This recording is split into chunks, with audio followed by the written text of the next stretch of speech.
Tieši Rīgā es pirmo reizi izbraucu ar elektromotociklu. Jāteic, ka piedzīvojums ir interesants, bet šī gadījumā interesants ir pozitīvā nozīmē, bet pēc būtības jā, viņš ir interesants. Energica ir Itālijas ražotājs, kas sāka ražot močus priekš MotoGP versijas, un lūk, mēs redzam viņu sēriju veida moci. Energica Xperia Green Tourers. Oranžie vadiņi, kas ir redzēti jau automobīļos, un tā baterija sanāk būtībā šitien visu iebūvēta sanāk tā baterija, un tas tikai ir salīdzinoši mazs elektrodzinējs, un baterija 22,5 kWh. Attīsta 102 zirga spēkus, jeb 75 kW. Kopējais svars 260 kg, augstums sēdētājiem sanāk līdz krēslatai augšai 847 mm. Kas tad ir tas interesantais? Tātad, kā jau minēju, pirmo reizi braucu ar elektromoci. Pirmkārt, labā lieta, viņam ir apakaļgaita, un kas ir vēl svarīgi, ņemot vērā tūlīt pātrinājumus, kuras aizies bišķiņ vēlāk.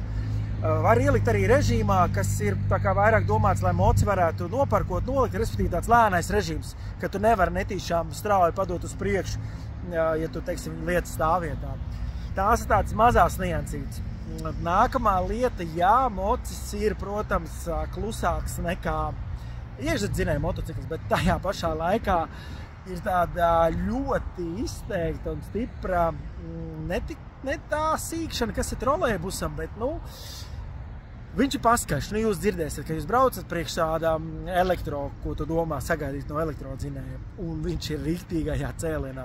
Ir vairāki režīmi, paskatīsimies līdz speedometrā, bet 3,5 sekundes ir oficiālais no 0 līdz 100, tad šis ir mocis, kas man nedaudz atgādināja Jaguar I-Pace, kuram piespiežot bija tāds kā trieciens uz atpakaļ, un varēja pat galvu pret galvas atbalstu nedaudz sasist. Cēliens ir tāds, ka tevi bēls viņu likt, lai noturētos pie stūra sanāk. Tāds iespaidīgs šis cēliens, tie 100 pāri zirga spēki. Liekas, ka ir pat vairāk no tās dinamiskās braukšanas, un pat braukšana ar to visu svaru, viņi ir savādāki. Katrā ziņā, jā, tas noteikti ir variants.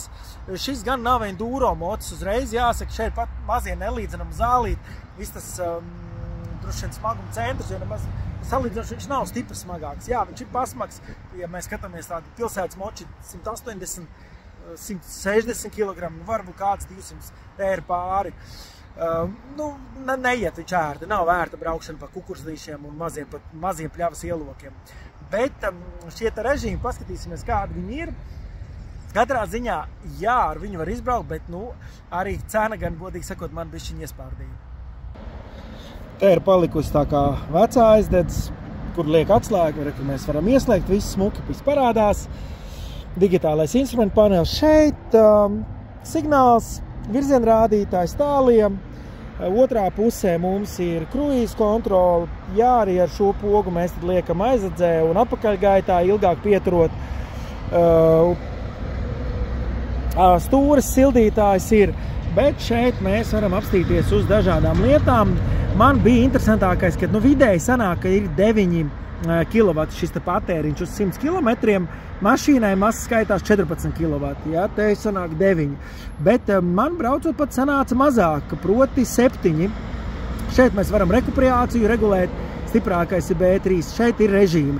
Varbūt nav tik daudz informatīvi, šeit redzams, cik mēs tomēr varam, teiksim, uzliksim ekonomiskais V ir vēt, teiksim, citur pārsvarā raksta Reina, daudz privāti, tur individuālie iestatījumi, tā teiksim, bet atstāsim sportā, tomēr pabraukāsimies ar glanci. Var redzēt, kā līkumos ejam, parāda arī grafiks, man patīk, ka šeit ir vairāk šie aplikācijas ienākuši un tādi režīmi, kur redzam 7,1 kW man sanāca. Un baterija, protams.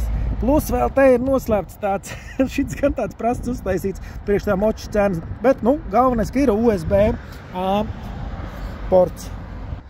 Šajā komplektācijā mocis, jā, elektromocis un salīdzinoši citiem 30 000 eiro. 30,000 eiro. Un tagad īpašā cena, kas ir diezgan daudziem, 28,700.